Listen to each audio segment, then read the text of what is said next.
ప్రస్తుతం ఆంధ్రప్రదేశ్ రాష్ట్రంలో పరిస్థితులు చూస్తే గవర్నమెంట్ మారిన తర్వాత ఆల్మోస్ట్ 7 months కంప్లీట్ చేసుకున్నాయి. ఏం చెప్తారు సార్ ప్రస్తుత పొలిటికల్ సినారియో అంటే? ఖచ్చితంగా ఏంటంటే ఒక 6 నెలలు పూర్తయింది, 7 నెలలు పూర్తయింది కాబట్టి ఖచ్చితంగా కొంత పొలిటికల్గా చర్చ స్టార్ట్ అవుతుంది. అంటే గతంలో ఏ విధమైనటువంటి హామీలు ఇచ్చారు, సో అలాంటి వాటిపైన కొంత చర్చ మొదలైనట్టుగా భావించాలా.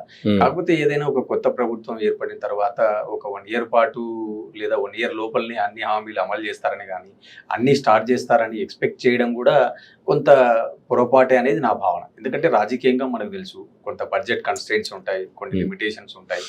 సో వాళ్ళంటూ ఒక డేటా బిల్డ్ చేసుకోవాల్సి ఉంటుంది. సో వాళ్ళు మళ్ళీ కొంత డేటా కలెక్ట్ చేయాల్సి ఉంటుంది, ప్రజల నుంచి వినతులు స్వీకరించాల్సి ఉంటుంది. కాబట్టి సో ఖచ్చితంగా it is a time being process అనేది నా భావన. కాకపోతే ఏంటంటే గతంలోకి ఇప్పటికీ ఒక తేడా ఏంటంటే, సో మేనిఫెస్టో అంటే గతంలో చూసినాం ఒక దశాబ్దం కిందట మనకు అందరికి తెలిసిందే. ఏదో పొలిటికల్ పార్టీలు ఒక నామమాత్రంగా ఒక బుక్లెట్ను రిలీజ్ చేయడం ఆ రోజులలో కనపడేది. కానీ తర్వాత జగన్మోహన్ రెడ్డి గారు వైఎస్ఆర్సీపీ పార్టీ ద్వారా రాజకీయాల్లోకి వచ్చిన తర్వాత సో ఒక మేనిఫెస్టో అనేది ఒక బైబిల్, ఒక ఖురాను, ఒక భగవద్గీత లాగా ఆయన ప్రజల్లోకి తీసుకుపోవడం, అలాగే మేనిఫెస్టోను చాలా సింప్లిఫై చేసి ఒక పేజీలో ఆయన విస్తృతమైన ప్రచారం చేయడం ద్వారా ప్రజలందరికీ కూడా ఒక అవగాహన వచ్చింది. అంటే మేనిఫెస్టో అంటే రాజకీయ పార్టీలు ఇచ్చేటువంటి హామీలు, ఆ హామీలు ఖచ్చితంగా 5 ఏళ్ల లోపు అమలు చేయాలా, వాటికి కట్టుబడి ఉండాలా, వాటిలో ఎంత మేరకు అమలు చేశారు, ఎంత శాతం అమలు చేశారు అనేటువంటి చర్చ, ఒక అవగాహన ప్రజల్లో పెరిగింది గతంలో కంటే. కాబట్టి నేనేమంటానంటే ఈ ఏడాది లోపల ప్రజలు కూడా ఏదో బై ఫోర్స్ గా పార్టీ హామీలు అమలు చేయాలా అనేటువంటి ధోరణి కనపడకపోవచ్చు. కాకపోతే ఏంటంటే ఇప్పుడు దాదాపు 7 months అయిపోయింది, హనీమూన్ పీరియడ్ అయిపోయింది.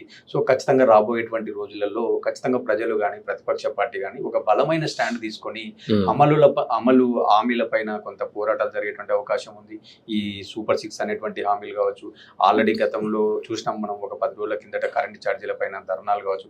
అంటే ఇప్పుడే వైసీపీ కూడా కొంత పార్టీ క్యాడర్ను, నాయకులను కొంత యాక్సలరేట్ చేస్తున్నారు. కాబట్టి సో భవిష్యత్తులో ఖచ్చితంగా కూటమి ప్రభుత్వానికి కానీ కూటమి నాయకులకు కానీ హామీల పైన ఒక బలమైనటువంటి పోరాటం, ఉద్యమాలు మొదలయ్యేటువంటి అవకాశం ఉందనే చెప్పొచ్చు.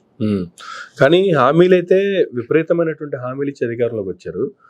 సరే, హామీలన్నీ నెరవేర్చాలి అంటే వచ్చిన తర్వాత పరిస్థితులు చక్కబెట్టుకోవాలి, at least 6 months to 1 year time పడుతుంది అనుకున్నా కూడా వీళ్ళు ఏవైతే హామీలు ఇచ్చారో దాంట్లో ఇమీడియట్ గా అమలు సాధ్యమైతే ఉన్నాయో 1-2 హామీలు అయినా కూడా ప్రజలకు ఇచ్చి వాళ్ళ మన్నలు పొందాల్సిన అవసరం అయితే ఉంటది. బట్ ఇప్పటి వరకు అటువంటి పరిస్థితులు ఎక్కడ? ఈ హామీ నెరవేర్చాము, మేము ఇచ్చిన దాంట్లో ఒక హామీ నెరవేర్చామని చెప్పుకోవడానికి కూటమి తరపు నుంచి ఒకటన్నా ఉందా? అంటే ఖచ్చితంగా మళ్ళీ లేదని మనం భావించలేము. అంటే గతంలో ఆయన ఏదైతే సామాజిక పెన్షన్లు ఏవైతే ఉన్నాయో దానిలో 3,000కు పెంచడం, 4,000కు పెంచడం, సో దాన్ని ఆ రోజు ఆయన ఇవ్వడం జరిగింది కదా. సో ఈ రోజు 1వ తేదీన వీళ్ళు కూడా ఇంటికి వెళ్ళి సామాజిక పెన్షన్లు ఏవైతే ఇస్తున్నారు, సో దాన్ని మనం ఖచ్చితంగా అమలు చేస్తున్నట్టుగానే భావించాలి. కాకపోతే ఏంటంటే ఇక్కడ చర్చ అంతా సూపర్ 6 చుట్టూ ఎక్కువ చర్చ జరుగుతుంది. అంటే పెన్షన్లు అనేది కొత్త పథకం కాదు. అంటే సామాజిక పెన్షన్లు అనేటువంటిది మన దేశంలో చాలా రాష్ట్రాలలో 1970 అంతకు ముందు నుంచి కూడా అమలు అవుతుంది. కాకపోతే ఆ రోజులలో 20 రూపాయలు, 50 రూపాయలు, 100 రూపాయల నుంచి ఈ రోజు ఆ అమౌంట్ 4,000కు చేరింది ఆంధ్రప్రదేశ్ లో. సో ఇది ఎప్పుడు ఉండేటువంటి పథకమే, కాకపోతే అమౌంట్ లో వేరియేషన్స్ ఉన్నాయి. కానీ వేరే పథకాలు ఏవైతే ఉన్నాయో ఈరోజు సూపర్ 6 లో భాగంగా మహిళలకు గ్యాస్ కావచ్చు, తర్వాత తల్లికి వందనం కావచ్చు, సరే ఇలాంటి పథకాలు ఉన్నాయో వాటిపైన కొంత చర్చ జరిగేటువంటి అవకాశాలు ఉన్నాయి. సో నేను అదే అంటున్నాను, వాటికి బడ్జెట్ కన్స్ట్రెయింట్స్ ఉంటాయి. అంటే డబ్బు ఎక్కడి నుంచి మొబిలైజ్ చేయాలా, సో ఈ అంశాలన్నిటినీ కొంత వాళ్ళు స్ట్రీమ్ లైన్ చేసుకుంటూ రేపు కొత్త ఏడాది బడ్జెట్ అంటే రేపు రాబోయేటువంటి 2025 ఏప్రిల్లో కొంత అప్పటి నుంచి వాళ్ళ ప్రణాళిక మేబీ ఉండొచ్చు అనేది నా అవగాహన.